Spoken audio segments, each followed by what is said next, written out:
ಬಾಲಿವುಡ್ನಲ್ಲಿ ಹೆಚ್ಚಾಗಿ ಬ್ಯುಸಿ ಇರುವಂತಹ ನಟಿ ರಶ್ಮಿಕಾ ಮಂದಣ್ಣರವರು ಈ ಹಿಂದೆ ಸಾಲು ಸಾಲು ಹಿಟ್ ಸಿನಿಮಾಗಳನ್ನ ನೀಡಿದ್ದಾರೆ. ಮೊನ್ನೆಯಷ್ಟೇ ರಶ್ಮಿಕಾ ನಟನೆಯ ಕುಬೇರ ಸಿನಿಮಾ ರಿಲೀಸ್ ಆಗಿತ್ತು. ಇದೀಗ ಮೈಸಾ ಸಿನಿಮಾ ಶೂಟಿಂಗ್ ಅಧಿಕೃತವಾಗಿ ಆರಂಭವಾಗಿದೆ. ಅದ್ದೂರಿ ಮುಹೂರ್ತ ಕಾರ್ಯಕ್ರಮ ನಡೆಯಿತು. ಸೀರಿಯಲ್ ನಟಿ ರಶ್ಮಿಕಾ ಕಂಗೊಳಿಸಿದ್ದಾರೆ. ಫ್ಯಾನ್ಸ್ ಫುಲ್ ಖುಷಿಯಾಗಿದ್ದು, ಬುಡಕಟ್ಟು ಜನರೊಂದಿಗಿನ ರಶ್ಮಿಕಾ ಡ್ಯಾನ್ಸ್ ಈಗ ಎಲ್ಲೆಡೆ ವೈರಲ್ ಆಗಿದೆ.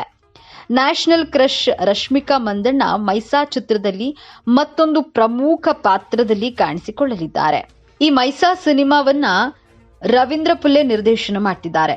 ಅನ್ಫಾರ್ಮಲ್ ಫಿಲ್ಮ್ಸ್ ಈ ಚಿತ್ರಕ್ಕೆ ಭಾರಿ ಬಂಡವಾಳವನ್ನ ಹೂಡಿ ನಿರ್ಮಿಸುತ್ತಿದೆ. ಸಿನಿಮಾದ ಆಕರ್ಷಕ ಶೀರ್ಷಿಕೆಯ ಪೋಸ್ಟರ್ ರಿಲೀಸ್ ಮಾಡಲಾಗಿತ್ತು. ಅದರಲ್ಲಿ ರಶ್ಮಿಕಾ ರವರ ಫಸ್ಟ್ ಲುಕ್ ಇದ್ದು, ಆ ಪೋಸ್ಟರ್ ಸಖತ್ ಸದ್ದು ಮಾಡಿತ್ತು. ಇದು ಸಹ ಕನ್ನಡ ಸೇರಿದಂತೆ 5 ಭಾಷೆಗಳಲ್ಲಿ ತೆರೆಗೆ ಬರಲಿರುವ ಸಿನಿಮಾವಾಗಿದೆ. ಹೀಗಾಗಿ ಬಜೆಟ್ ದೊಡ್ಡ ಮಟ್ಟದಾಗಿರಲಿದೆ.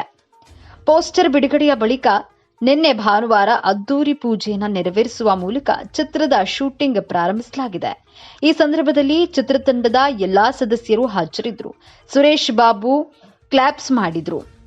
Ravi Kiran Cola camera switch on ಮಾಡುವ ಮೂಲಕ ಪೂಜೆಯನ್ನ ನೆರವೇರಿಸಿದ್ರು.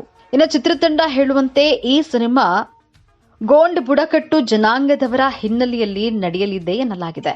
ಇದೊಂದು ಭಾವನಾತ್ಮಕ ಆಕ್ಷನ್ ಥ್ರಿಲ್ಲರ್ ಸಿನಿಮಾವಾಗಿದ್ದು, ನಟಿ ರಶ್ಮಿಕಾ ಇಲ್ಲಿ ಇದುವರೆಗೂ ಕಾಣದ ಪಾತ್ರದಲ್ಲಿ ಕಾಣಿಸಿಕೊಳ್ಳಲಿದ್ದಾರೆ. ಇದು ಅವರಿಗೆ ಭಿನ್ನ ಪಾತ್ರವಾಗಿದೆ. ರಶ್ಮಿಕಾ ಕ್ಯೂಟ್ ಮುಖದಲ್ಲಿ ರಕ್ತಸಿಕ್ತ ಪಾತ್ರ ಅಭಿನಯ ನೋಡಲು ಫ್ಯಾನ್ಸ್ ಕಾಯ್ತಾ ಇದ್ದಾರೆ. ಈ ಮೂಲಕ ರಶ್ಮಿಕಾ ಒಳ್ಳೆಯ ಸದಾಭಿರುಚಿಯ ಕಥೆಯನ್ನ ಆಯ್ಕೆ ಮಾಡಿಕೊಂಡಿದ್ದಾರೆ ಎಂಬುದು ಸ್ಪಷ್ಟವಾಗಿ ಕಾಣುತ್ತದೆ. ಹೊಸ ರೀತಿಯ ಪಾತ್ರಗಳಿಗೆ ಅವರು ಆದ್ಯತೆ ನೀಡುತ್ತಿದ್ದಾರೆ. ಮೈಸಾ ಸಹ ಹಿಟ್ ಲಿಸ್ಟ್ಗೆ ಸೇರಿಕೊಳ್ಳಲಿದೆ ಎಂದು ಫ್ಯಾನ್ಸ್ಗಳು ಈಗಾಗಲೇ ಮಾತನಾಡಿಕೊಳ್ತಿದ್ದಾರೆ. ರಶ್ಮಿಕಾ ಪೂಜಾ ಕಾರ್ಯಕ್ರಮಕ್ಕೆ ಚಂದದ ಸೀರೆಯುಟ್ಟು ಆಗಮಿಸಿದ್ರು. ಇನ್ನು ಪೂಜೆ ಮುಗಿತಾ ಇದ್ದಂತೆ ಬುಡಕಟ್ಟು ಸಮುದಾಯದ ಜನರೊಂದಿಗೆ ನೃತ್ಯ ಮಾಡಿದ್ದಾರೆ. ಕೈ ಹಿಡಿದು ಕ್ಯೂಟ್ ಸ್ಟೆಪ್ ಹಾಕಿದ್ದಾರೆ.